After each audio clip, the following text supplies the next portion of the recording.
this is the plan that we want and we're going to earn more money. However, my worry is we're gonna spend even more. She's a spender. But my argument is that our son is never going to be 3 years old again. I worked 80 hours a week for 3 years.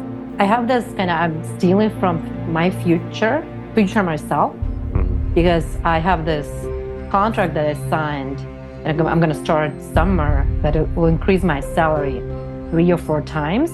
You know the reputation of doctors with money, right? Doctors don't know anything about money. I don't want to be that. No, I think we just went all out. I don't know what happened. We just decided to upgrade our lifestyle. Trips, clothes, furniture. We bought a nice furniture from West Elm. We need to pay deposit. We need to pay first month payment, and we didn't have any money. No money. And I got scared that where are we gonna live? Meet Jack and Christina. They're both 33 years old. They're from the same town in Russia, but they met in LA 10 years ago, and they were married in 2020. They earn a lot. Christina, for example, is a doctor. But what you'll hear today is an interesting combination of their culture, their upbringing, and a lack of financial discipline, which has led them to a very troubling situation. They are in tens of thousands of dollars of debt, and they even admit that if and when they start earning more, it's not going to change a thing. Now, a couple things I want to point out before we go on. Of course, you can watch this entire episode on YouTube. It's fascinating to see the body language and the eye contact. There is a little bit in today's episode about travel, which got me inspired. So on Thursday's episode, just 2 days from now, I'm going to share how I plan my travel, how I take my dream vacations. And then on Saturday, on the podcast newsletter, I'm going to talk a little bit about some peculiar psychological things I've noticed about money and travel. So to get that, you can go on iwt.com/podcast newsletter. I send that out on Saturday. Now, let's get to the episode. Let's talk about a specific example in the last month or two where you were not on the same financial page. We rent. So we were notified by the landlord that she wants to sell the place. And we were given 60-day notice. And now we have to find a new apartment. So they need to run our credit score. When I looked at my credit score 6 months ago, and I was like, oh, holy crap. We need to pay deposit. We need to pay first month payment. And we didn't have any money. No money. And I got scared that where are we going to live? Nobody will rent us a normal place. And we have 2 kids. We need to stay in the area because of the school and etc. That's when I felt very scared. I really was scared because we needed to pay $7,000 for our townhome deposit and first month and everything. And we didn't have that. Mm-hmm. When did that happen? 2 months ago. Honestly, pretty scary. It was really scary. Yeah. It's interesting hearing the two of you living paycheck to paycheck, making $207,000 a year. Do you think that that's normal? We have never been connected in terms of money. So when you ask, when did you guys disconnect? We've never been connected. So we kind of were separated from the get-go. We've been together for quite a few years. We got married in 2020. Before we got married, we got a first kid, and then we got second kid. We got married. We never talked together how we're gonna handle finances together from now on. Do you have conversations about having kids? We did. Do you have conversations about where you're gonna live and if you're gonna buy a snoo or some type of diapers? Yes. Not money though. Not money really. We didn't know what we're gonna get into in terms of money issues. We thought we're not gonna have any issues. How often do you think about it? Lately, quite often. If one of us brings up conversation about money on a daily basis, that would be every day. You fight about it? At least a month. No. Every time we do have conversation about money, first of all, it's rare. Christina says, we just need to make more money and we'll be fine. Just a quick reminder that 100% of the couples I speak to who have a spending problem always believe that if they just earned more money, their problems would vanish. And of course, this is totally untrue. This is what I call being a believer, believing that the next raise or the next deal or the next lottery ticket is going to change everything. In fact, most believers would rather believe they're going to win the lottery than take a hard look in the mirror at their own behavior. This is the plan that we want, and we're going to earn more money. However, my worry is we're gonna spend even more. Mm-hmm. She's a spender. If we get a good check, or if she gets a good check, she can go ahead and spend it on something nice. I have a feeling that we're gonna change our lifestyle, and I don't want to be in the same situation we're in right now. So I want to be conscious about what we spent on. And when we got married, maybe we started to plan it more together. But again, because of the differences in our money philosophy, we are not doing a good job. Did this ever come up before you got married?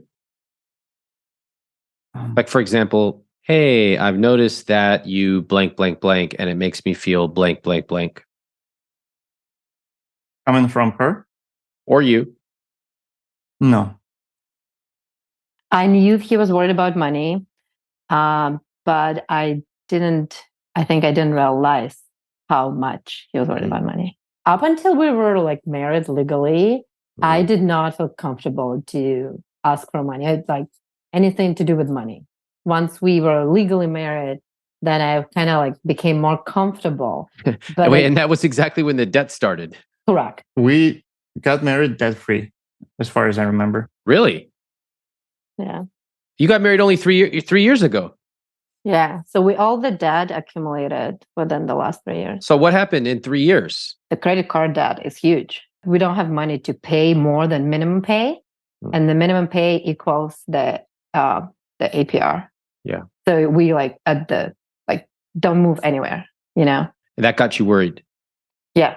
Yeah, I can go back to, was it last year? The plan was plan a trip to Hawaii. When you look at the, flights and bookings, everything, you see the number, let's say $5,000 for the whole trip with the family. And I know we don't have immediately that number. The only way to pay for it is credit card. So my argument is, hey, maybe we should skip the trip this year. Mm-hmm. Let's just save up. Let's get rid of some debt. Let's plan it ahead of time, but next time, right? When we do have cash. Christina's argument is, hey, I'm going to be on vacation. What else am I supposed to do on vacation? I want to go somewhere. I'm tired because I'm always working. I want a vacation. Let's pay for it. So we went on that trip. Trip was amazing, great experience, pictures. Everybody had fun. Awesome trip. Came back happy. But that dark spot in our wallet, right, is still there because it left a scar, which is more credit card debt. What do you mean it left a scar? It was a $5,000 trip. You put on your credit card, and then what happened? And that trip never got paid for. Still? I don't think it has been. We actually planned the trip in July. This coming July. What? What trip? We want to go to Singapore. What the fuck? Did you already book stuff? Not yet. How much is this Singapore trip going to cost? The flight only is $10,000. Oh, that's nice. And how much for all the other stuff too? Yeah, so you can imagine it would be at least $5,000 more. Yeah, at least. Let's say 25,000 total. Would that be fair? You factor it all in, taxes, all that stuff, don't you think? 25,000? Okay. So where's that gonna? Oh, you're going on that because by that point you'll be making a lot more money? No, actually it started right after. But again, this pressure, it's like pressure of myself on me, the society, pressure of the society, Which society is pressuring you to go to Singapore? Not to go to Singapore, but like, oh, I'm a doctor. So like I can afford, like my friends, like the friends that we plan to go with to Singapore, everything. Should we get them on this Zoom call right now? They don't know. Yeah, the thing is, they don't even know. Yeah. They don't know you have debt, right? Yeah. Mm-hmm. If they knew you had debt, I'm not asking you to tell them, but if they knew, what do you think they would say about you taking a $25,000 trip to Singapore? No, yeah, they would say we're crazy. Do you think you're crazy? When I think about that way, yeah. Would you be open to canceling or delaying the trip? Sure, yeah. And I probably won't have another opportunity to go until later. But my argument is that our son is never going to be 3 years old again. And I want to give them like the best, what I can. I want to give them this experience. And again, as he said, I worked 80 hours a week for 3 years. So now when I'm having like more free time, I really I feel guilty that I didn't spend the time with my kids. And I have this I'm stealing from my future myself, because I have this contract that I signed. And I'm going to start summer with like that it will increase my salary 3 or 4 times. So I'm thinking like, oh, that's not a big deal. And then I pay my $100,000 credit card debt. But I know that's not right thing to do. Yeah, so what's the problem? Because I'm stealing from my future, future myself. You care? Does it really matter to you if you're going to triple your income? It does, because again, I won't be able to use the money because I'll have to pay off my credit cards. And then I think I won't be able to save for the house or for whatever it is, vacation. And I'm afraid that it's going to be the same. And it actually might get worse. I might have even more debt, right? Okay. So if I don't stop. Well, you'll definitely have more debt. I mean, what are you paying? 26, 28% on your credit card? Yeah. You're using the magic wand right now. We're debt free. Same income. We're going to go back to debt with current lifestyle. That's the truth. That's consideration of higher income actually what caused all this debt, to be honest. Yeah. Keep going. And we should stop considering that until we have it. Oh, shit. Okay, talk it out. I want to hear you. Tell me, what do you mean by that? So first it started with Jack's job, giving him higher salary. And then all of a sudden the business went down, but the lifestyle did not. And then now I'm approaching the end of my training. It's actually like 2 months, pretty much. And so I'm just like all out spending whatever credit cards I've got. Have you actually thought about what you're going to do with the new income? Yeah, so that actually makes me very anxious. Oh, why is that? Because I don't know. So that's why I've started to look into all this retirement plans. First of all, I'm scared of the taxes I have to pay. And second of all, I don't know what to do. Besides of paying off my dad, I don't know how to save. I don't know how to use money. That's the problem. Great. Very honest answer. Okay, I could work with that. Jack, what's your take? When her income goes up, have you thought about what the two of you should do? Yeah, that was my primarily concern, right? That's why I applied, because it's coming. It's around the corner. And it seems to me that, hey, now the income is more. Let's go on this vacation. Yeah. But right. Look at Christina smiling right now. She's like, that sounds pretty good to me. Christina, am I reading that right? Yeah. Notice the clues. They never really talked about money when they got married. Then they had 2 kids and realized they were in financial trouble. They were almost homeless. And now their backs are against the wall with tens of thousands of dollars of credit card debt. Now, Christina has lots of very logical reasons for her spending. For example, her son is only going to be 3 once, but the fact is they're in debt and they are trapped. She admits that with more money, their situation wouldn't really change. Now let's talk about her salary. To set the stage, she currently earns $136,800 per year, and she's expecting that number to go up. Doctor, are you going to be? I'm going to be oncologist, Oncologist. All right. What are you going to make? about 300,000 a year. So when you were doing your residency and then your specialty, and there's the moment where you really start to get it. You can see all the concepts coming together. You can see how things link together. It kind of starts to make you understand why you did hum bio way back there. Would you say you have made those connections with money, or do you still feel like it's a bit murky or dark for you? It's a, it's a bit dark still. I just realized something. One of the reasons we got into debt and we allowed ourselves our current lifestyle is, first of all, we knew about Christina's path, right? It's pretty straightforward. Hey, I'm in training now. I'm going to triple, quadruple my income later. So I will have opportunity to pay off if we get in debt, which we did. And the thing with me, right? We were talking like, hey, Jack, what do you want to do with your life, right? You want to earn more? You good where you at? And I said, I want to earn more too. So he had a jump in his salary during COVID. And when he started to have this 6-figure salary, he shared with me that he never thought he would have that much money, although it was not a lot. But for him, it was like, oh, I would never even think that I deserve that. I think that... Hold on just a second, just to clarify, 6 figures is not a lot to you. So, I mean, it was like low 6 figures. That's what I mean. What low is what? Low like is 100,000. Okay, pretty much, yeah. What is a lot to you? Okay, that's a good question. Maybe $500,000 would be a lot. Did you expect to be the higher earner when the two of you met? Not necessarily. No. Okay. And is it common in Russian culture for women to be the higher earner? Probably not. Is that an issue for the two of you or no?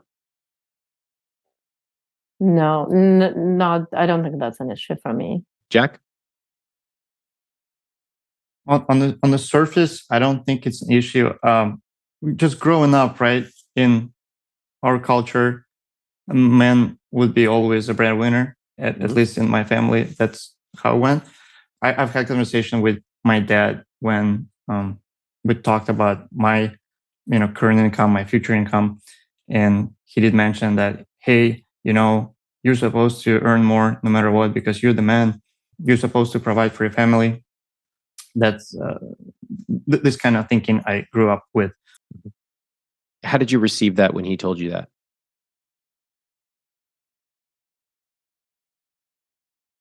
So I don't fight my dad. Whatever I feel, I just tell him. But I don't fight about it because I know he's not gonna change his views. How would you describe the way you grew up when it came to money, Christina? And I remember my dad, he is a physician and he had to take like extra night calls. And then he also was like a taxi driver to earn a little more income. Up until I was 8, we were kind of struggling. So I was born in USSR. So there was like not much money overall in the society. When I was 8, he opened up a business, clinic that grew substantially. So now he has a chain of clinics. Wow. So he did a really great job. So I didn't have any needs in terms of like financially when I was growing up. We didn't need anything. He paid for my medical school. Like everything. I didn't have medical school debt, which is huge. But then I kind of got myself into worse debt. And what about your mom? So my mom is a spender like me. So she never really worked. I don't think she has a real like understanding what money is. And I think for her, it's really easy to spend. So she's kind of a spender in our family still is. would you say that you have an understanding of money?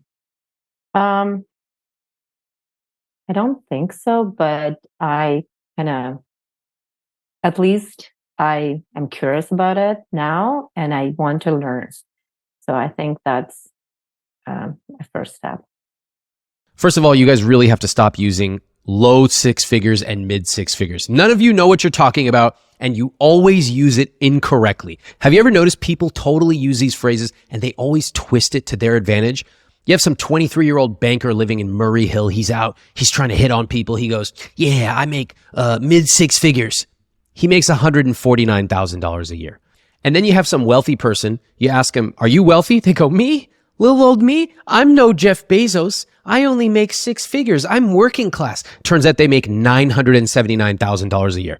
Please stop it with this six-figure mid-low bullshit. Let's get honest with each other. Okay, now to Christina and her background. They started struggling, in her words, in the former USSR and climbed the social ladder to where she, quote, didn't have any needs. Her dad paid for med school for her. Christina's mom is a spender like her. Did you hear that? And interestingly, she said that her mom doesn't really understand money, never did. But when I ask if she does, Christina says, I don't think so, but at least I'm curious about it. Lots of clues here that are getting me thinking. What do you notice? Seems like you're comfortable, if I'm reading it correctly, that Christina earns more than you. Would that be fair to say? Well, yes and no. Tell me. So currently, right? Because we kind of go up and down in, at least in my incomes, right? I was the high earner, then I dropped down to be not the high earner. Mm-hmm. I don't even know how I feel, right? I feel fine, yeah, and I don't even think about how I feel about that right now, because I think about how we handle our debt situation. So would you say that the two of you are on the same page right now? I think we're getting there slowly. Really? Now, why'd you fill out the application then? It doesn't look like it from the application. Should I read it? You can read it. Yeah. Have you read it, Christina? No. Oh no, she know. She didn't. She doesn't know because I wrote it twice, and well, I guess the second one got picked. No, I have no idea. Okay, let's just take a look here, shall we? What is the biggest challenge you are facing when it comes to love and money in your relationship? Answer: lack of responsibility for our money, living a lifestyle we can't afford. Is there one main issue you'd like help with from Ramit? Answer: we earn good salaries, yet we have debt that keeps piling up. However, given our spending ambitions, we are very likely to keep living paycheck to paycheck. We'd like to both understand that no matter our income, we must still be conscious of our spending and money relationship. That answer is where I knew both of you did not fill this out. One of you filled it out in code for the other one to be able to do that. Jack, am I telling the truth here? Yes. Yes. Yeah. Christina? Okay, I agree with all of that in theory. Oh, in theory. Please tell me. But no, I totally agree with the problem. And what is the problem in a sentence or two? Like living our expenses, like the lifestyle is way beyond what we earn. This is becoming more and more common on this podcast. One partner submits the application, the other has no idea. That first partner who submitted the application is worried, they're concerned. The other one, not a care in the world. Everything's fine. It'll all work out in the end. This is kind of mind-blowing to me because they go through application, a screening interview. They get detailed instructions. There are so many opportunities for them to talk about things. How can a couple end up talking to me finally after this entire process and they never even shared the application with each other? Whatever. People are weird. This is why I love my job. Let's take a look at some of their numbers. Their assets are $11,000 in a Jeep Grand Cherokee. Their investments are $54,400. Savings are zero. And their debt is $87,475, all of which is credit card debt. What credit cards, by the way? What do you have? Chase. Uh-huh. I got 3 of them, and we have like Best Buy. We, bought some stuff on it, but What? Hold on. Was this like you were in line at Best Buy and you're like, no, I no. know, I'm going to save 10% on my $30 purchase. How did you get a Best Buy card? The thing is, we've been moving from place to place at least once a year. Sometimes this is where the card came from. Because 0 APR, we can get a fridge. let's look at it online. We don't have money to pay for fridge right now, but let's get that 0 APR, whatever. Did it work? The 0% APR. We got to reach the 0 APR didn't work. No. It didn't? I'm so shocked. Don't even tell me. Let me guess. 12 months, 0%. And then you got to 12 months or 12 months and 2 days and you missed a payment or you didn't realize it was due on this day and they backdated all the interest and now you had to pay it all. Did I get that right? Not quite right. You just kept using the card. That's the problem. Oh. Yeah. For So you did else. get...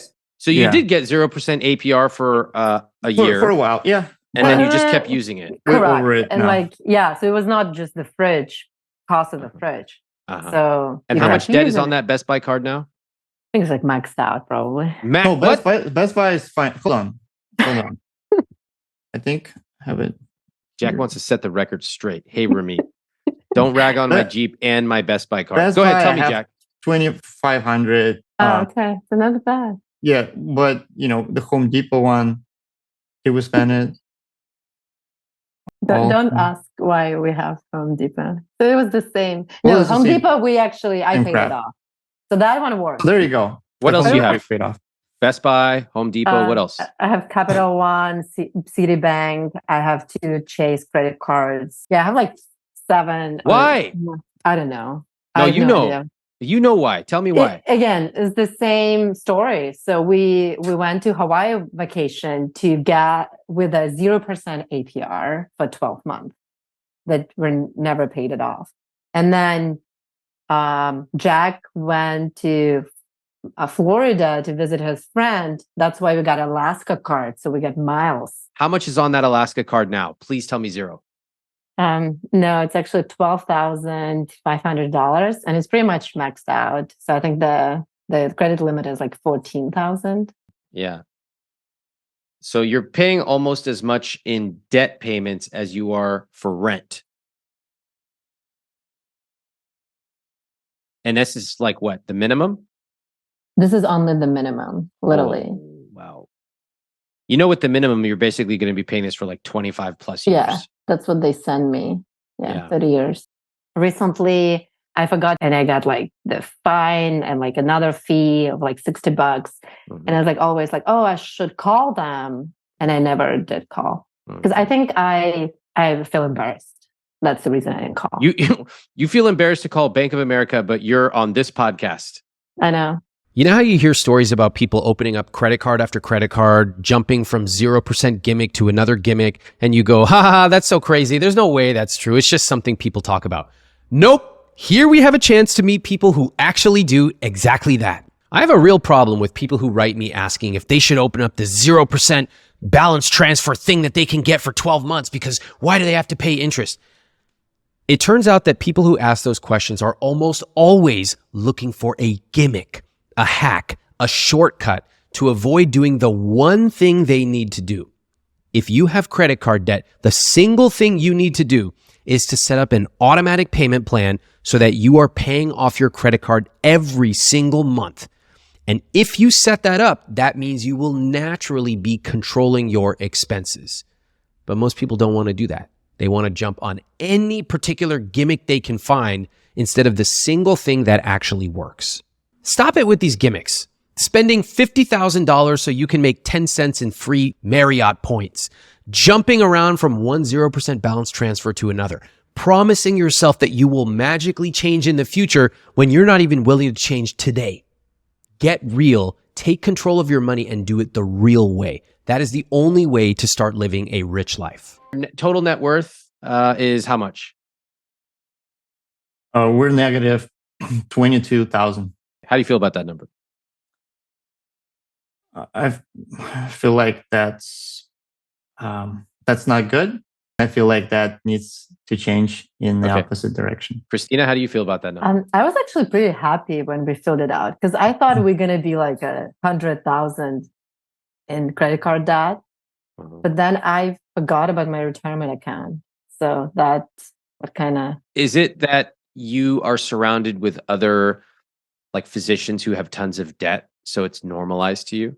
Kind of, yes. That's, I guess, there's like delayed gratification and knowing that I will have money in the future, and many of my physician friends do that. Yeah, you know the reputation of doctors with money, right? Kind of. I mean, I can guess. What is your guess? That like doctors don't know anything about money. You care? I do. I don't want to be that. All right, let's move on. Let's take a look at the income. I'm so interested in this line. Christina, can you read this to me? The gross monthly income for me is $11,400. And what about for both of you? For both of us, it's $17,268. What do you think about that number? It's a lot. Yeah. Did you know that? Actually, when we put the numbers, again, I was surprised. And I don't know where it goes. You don't know where it goes? I mean, credit card debt. Well, we're about to find out. But, if we annualize that number, that's $207,000. That's a pretty good income, wouldn't you say? Yeah. Fantastic. Any comments? You don't think, wait, didn't you say that like $100,000 is like not that much? So is $200,000 a lot or no?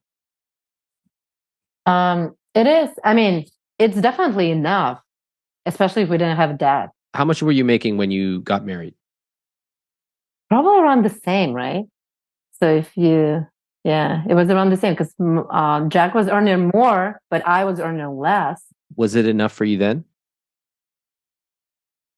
No, I think we just went all out. I don't know what happened. We just decided to like upgrade our lifestyle. Trips, like clothes, furniture, but like a nice furniture from West Elm. So it's kind of interesting that you said just a minute ago, 200K, 207K is good if we didn't have debt, but you used to make the same amount with no debt and it wasn't enough for you. What's your takeaway from that?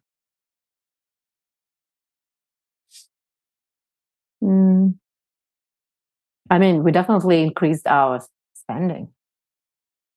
Do you ever want to go down in how much you spend? Yeah. I don't want. Yeah, I suspected that. And why is that? Because I want to go out. Why?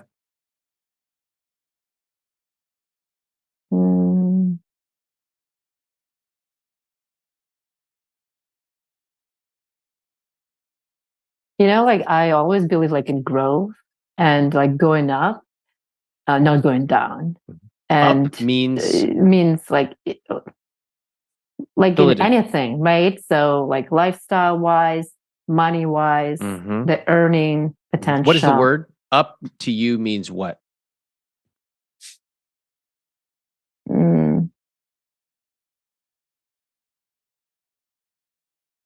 It means like I don't worry about my finances, and it means that I don't work for the money. We have a bit of a conundrum though, because you told me 200K is enough money for our family if we don't have debt, but then we realized you used to make 200K, you had no debt, it wasn't enough, and now you've told me you don't want to go down in spending. So we've kind of boxed ourselves in. What do you think the solution is here? I mean, I think the solution is we'll definitely have to go down in spending to pay off that debt and then be more careful in the future and like use cash. So Do you think that that's possible for you? I think so. Yeah. You seem very achievement oriented. Seems like you've been like that for most of your life. Would that be fair to say? Yeah. So if you have been doing this for your whole life and suddenly you're asked to do this, do you think it's possible for you to do it? I think I can. Why? I mean, I do have experience with delayed gratification in like through medical school and through my training. Totally. So I think I can handle for another year. Another year. Yeah. What if it was 2 years? I mean, 2 years also should be okay. You know, what Christina said resonates a lot with me. This idea of wanting to go up in life. And I'm going to give you an example from my own life. I'll use hotels because I love hotels. I want to go up in life when it comes to hotels. If I go to the same hotel, I want to stay in the same room or nicer. I don't want to go to a less nice room. Now, that might resonate with you, or if you don't like hotels, think about the food you buy. Think about your kids' activities. Think about the clothes you wear. Whatever it is that's important to you, most of us have at least one area of life where we want to go up. We don't want to go down. So I get it, Christina. In order to do that, in order to have a constant upward trend, you need to keep an eye on two things. Number one, your income, and number two, your expenses. Now, Christina's income is going to go up. That's fantastic, but she has not kept an eye on her expenses. They are going neck and neck with her income. In fact, they're actually exceeding how much she makes. And so it's very predictable that when her income goes up, her expenses will go just as high. Now, again, it is very, very difficult to cut your spending on things that you've become accustomed to, especially if they're important to you. In fact, for a lot of people, it's psychologically devastating to have to downsize your house or pull your kids out of certain activities. If you have to, do it. But the ideal situation is to monitor your income and expenses so you never have to make that decision in the first place. What situation are you co-creating? Because then and only then can we start to change it. Otherwise, we're just talking at the superficial plan level. So what is going on? I kind of have this, like emotional, I'm getting emotional after I spend a lot of time working, and then I have this vacation. And when you're in medical training, you do not get to choose your vacation. They just tell you, oh, your vacation is July 15th to July 30th. That's it. Yeah. And like, in order to like relax or do something, I just have to like, oh, we'll go to Hawaii or whatever. Yeah. So it's like you have this compressed period of time where you're off work. You don't even know when it's going to be. And when you're at work, you're working like crazy hours. So you're just like, this is my 15 days and we're going to use it to the max. Correct. And so therefore you go, I don't really care what it costs. Like, let's just go and we'll deal with all that stuff later. Right? That's correct. That's exactly correct. And sometimes Jack would say like, oh, maybe we should not. He's been very nice. And he's like, maybe we should think about that. Maybe we should save for the next vacation. We went to Las Vegas in October for my birthday. And it was like all credit card again. And I know you didn't want to go, but you just went because I was pressuring. How's that work, Jack? It's very tight. It didn't really work.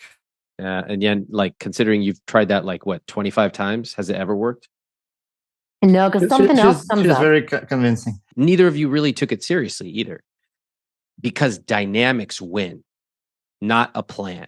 I'm trying to think of other areas of our life that I think we excelled at, right? We eat healthy foods. We work out every day. You work out every day? We wake up at 5 a.m. and we go work out first thing. You know what I want to do? The way you two treat fitness. Calm, cool, methodical. You have a training plan. You show up every day. You have a goal. And do you have people in your life who go, how are you so motivated? How do you go to the gym every day? You ever have people who say that to you? Yeah, all the time. All the Uh-huh. time. And what's your response to them? You have to do that.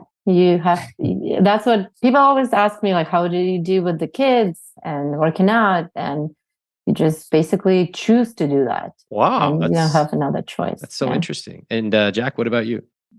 I say the same thing. Plus, I just add my little philosophy, right? When it comes to training, eating healthy, to me, it's to have more energy for my family and kids because it takes energy. And So you developed a philosophy around your training. I love that. right. Either of you seeing any connections to the way that you handle or don't handle money? Yeah. What do you see? Disconnect in money philosophy and lack of our own money philosophy together. Beautiful. Christina? Yeah, so I agree. So we don't have any plan. We do have this workout plans, but we don't have any plans regarding our money. Yeah, exactly. Exactly. In fact, I would be willing to bet the two of you are so advanced. Like when people ask, how do you make time to work out or how do you motivate? You're just like, in your head, you're like, what? Like, I don't motivate myself. It's just we go every day. It's a habit. It's important to us. So we do it. It's just. Actually, that's what I say. I say discipline. It's not motivation, it's discipline. Yeah. So right now, there's no consequences. But there's also no consequences in fitness if you don't train for a week, a month, even a year. Okay, whatever. So you found meaning in coming up with a training plan and going, et cetera. You found meaning there.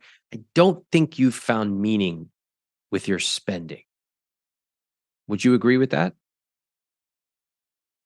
Yes. Jack? Yeah. And so I hope you can see there's so many strands here. We could pull them forever because you could just as easily say that in the morning. In the morning, I'm tired. I don't want to work out. But you've created meaning and a plan and a set of behaviors. And when it comes to money, it's totally absent. And especially when you combine all those absences with a really hectic work schedule, of course, you're just going to spend money to feel good. So looking at your conscious spending plan, what do you think is, well, what's your goal? What do you want to accomplish here? Pay off the credit card. What do you think is a good plan to do that? Kind of limit as much as possible other expenses. Okay. And use that free money to pay off the credit card.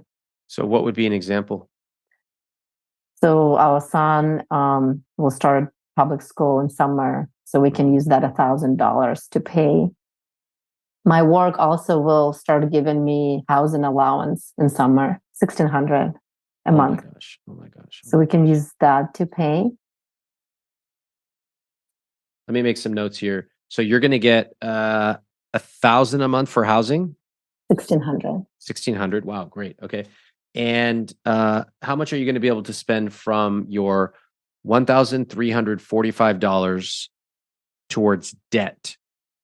That's your daycare and after school. Likely, maybe 900. Can we be conservative? Maybe like 800. Sure, 800. I don't want to have any bad surprises. Mm-hmm.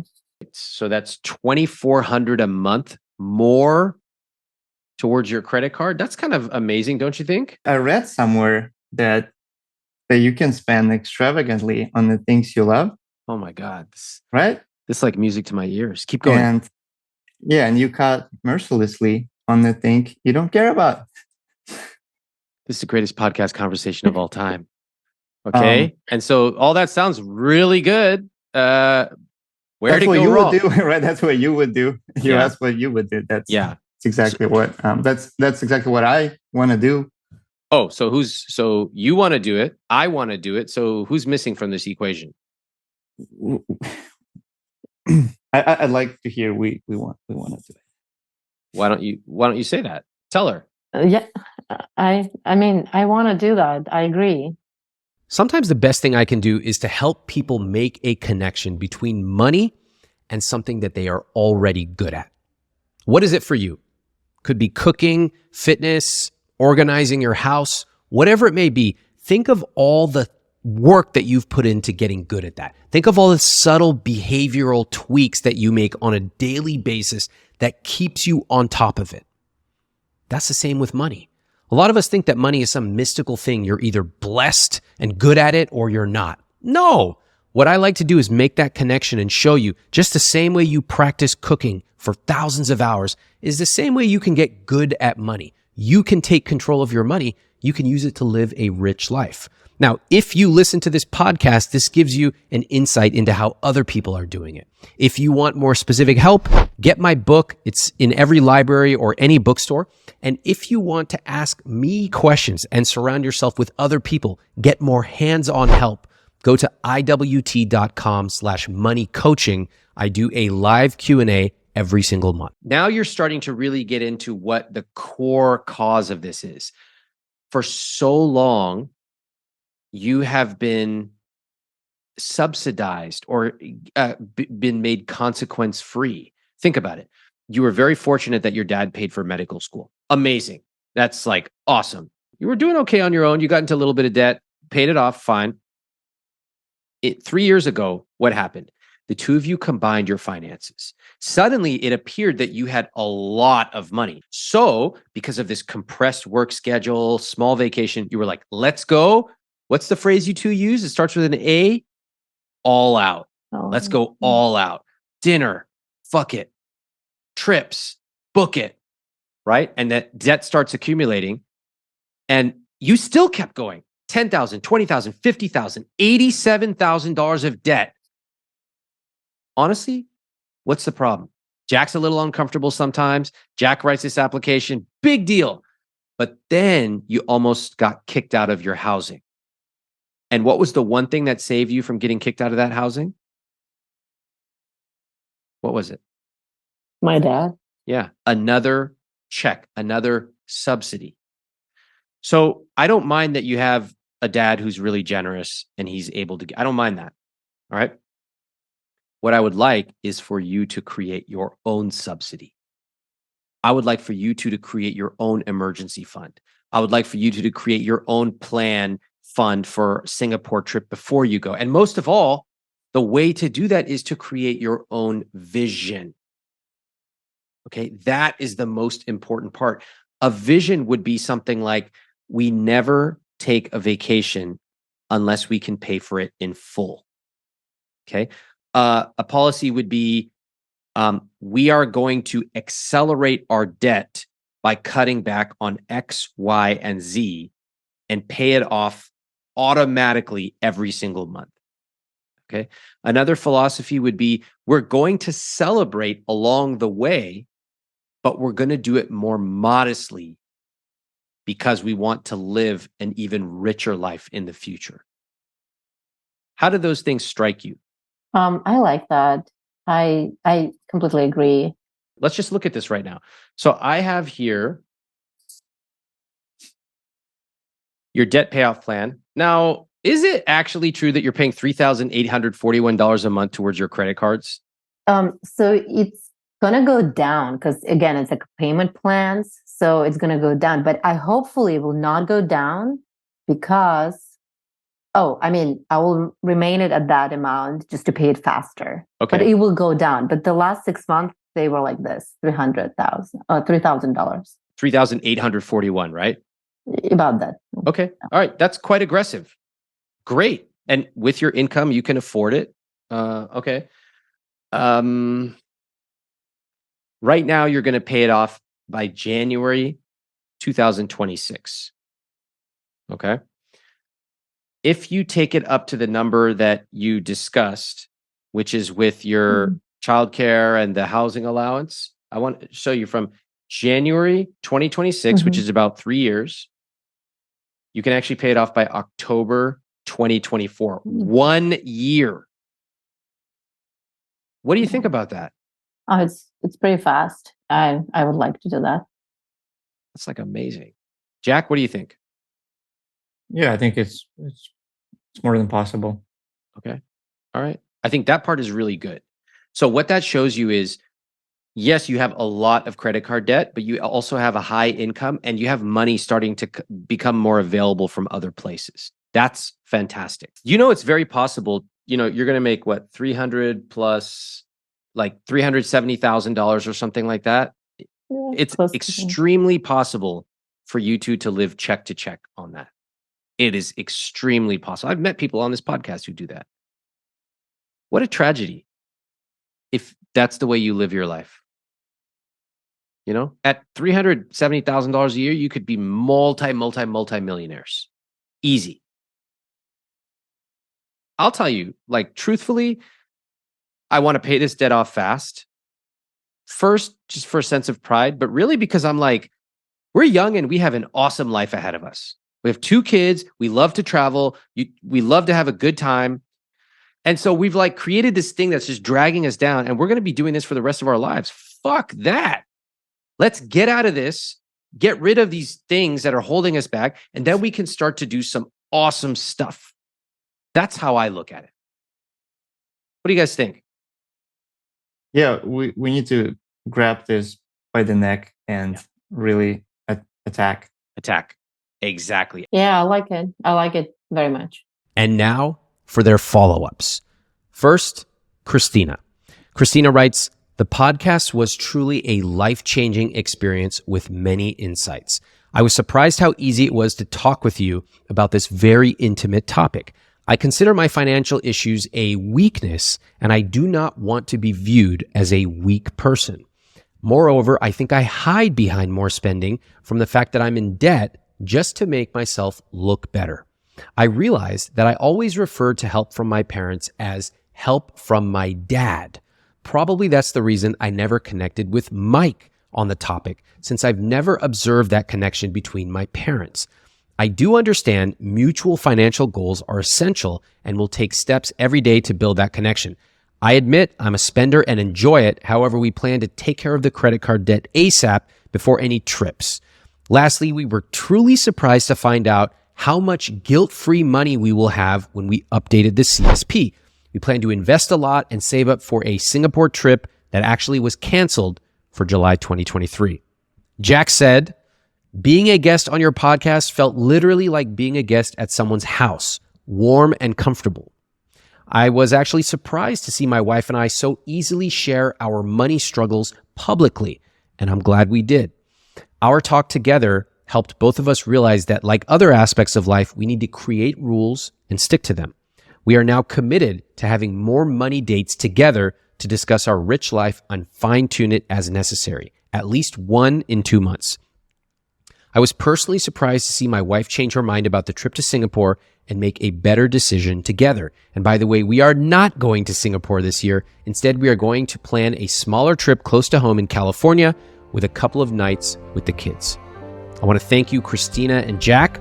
And I want to remind you, on Thursday on this podcast, I'm going to do a special episode where I talk about how I plan my dream travel. I got a bunch of questions from you on social media. I'm going to answer them, including specific locations, numbers, everything. And on Saturday, on the podcast newsletter, I'm going to share some peculiar things I've noticed about the way that we travel and spend money on it. You can get on that podcast newsletter at iwt.com/podcast newsletter. Thanks for listening.